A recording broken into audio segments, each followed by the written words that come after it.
How to survive a scary movie in 2015. Okay, first of all, in scary movies, you have to make sure that you have the right friends because most of the time, you're only getting killed because you chose the wrong friends. For example, a group of 5 friends decide to go to a cabin in the woods at night knowing that there's a potential killer on the loose. All because they want to have a great weekend getaway. Seriously, all of them decide to clear off their schedule knowing that most of them have work, most of them have school, like do not hang out with people with a future. So you are telling me you found these 5 friends that can all spontaneously agree to doing one thing? Okay, my number is 0102-656-54. Hit me up and tell me where you found these friends because I can't even get a text back. I can't even find somebody to play Words with Friends with. Like, you don't even understand the struggle. Like, I don't even have somebody take me to Chipotle, let alone 5 friends. The rule number 2 about how to survive a scary movie. First of all, you need to have a buddy system. You need to have a ride or die friend. Literally, a ride or die. You need to have somebody that is gonna be there with you because there's always that one person in the group that insists, let's split up. And you're looking at him like, I'm not trying to die today, not tomorrow. Like, no, I'm not trying to die. Like, okay, you need to have that one friend for a reason. 1, so that they can save your ass when you're getting beaten, when you're getting killed, when you're getting stabbed, or whoever is trying to kill you. And 2, so when they trip and fall, they basically are the ones getting killed while you have ample time to run away. And for that one particular person who wants to split up so bad and get you guys all killed, why don't you guys all just tag along and stab him since he wants to die so bad? Rule number 3. Do not go toward the sound. I don't know how many times these people in the scary movies go toward the sound.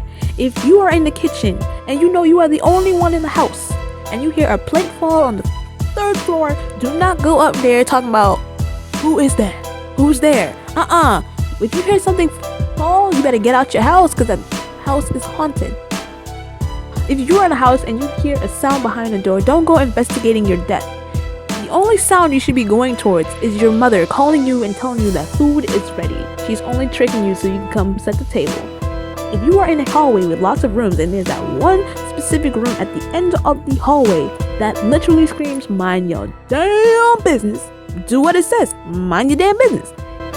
Phone/cell phones. If you have Boost Mobile, T-Mobile, Cricket, you better lose it because it's just as effective as using an MP3 player because the service you get on those things, trash. We are in 2015. Most of us have data and Wi-Fi, so if the serial killer or whoever cuts your line, you still probably have Wi-Fi. Even if they cut the line, the only thing you are allowed to call without service is 911. Now, in scary movies, there's always these phone calls. A lot of us are really rude when it comes to receiving phone calls. So, for some reason, if a serial killer calls you talking about you have 7 days to live, boy, if you don't get by the time they even say 7, you had already hung up because nowadays people have 3.3 seconds to identify themselves before they hang up. If you are not my dad, if you are not my mother, my friend, or a job application, I am hanging up on you. There is absolutely no reason for anyone to die anymore, especially that we have smartphones because 90% of us are too busy taking selfies.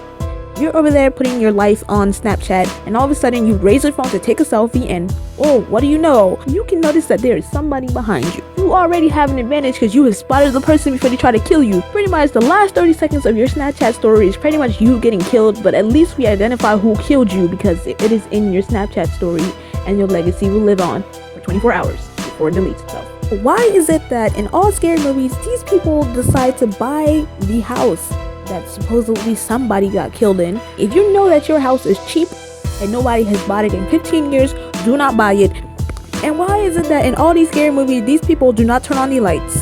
Do not turn on the lights. You see, they can't even turn on the lights, but yet they have the money to buy these big, expensive ghost finding cameras that are over $1,000 but cannot pay light bills. Since you want to be in the dark so much, here's a box. Go live in it. So, the one thing that gives you life is the thing that takes your life. I am talking about air because for some strange reason, all these people in scary movies decide to trip over air, the thing that gives you life.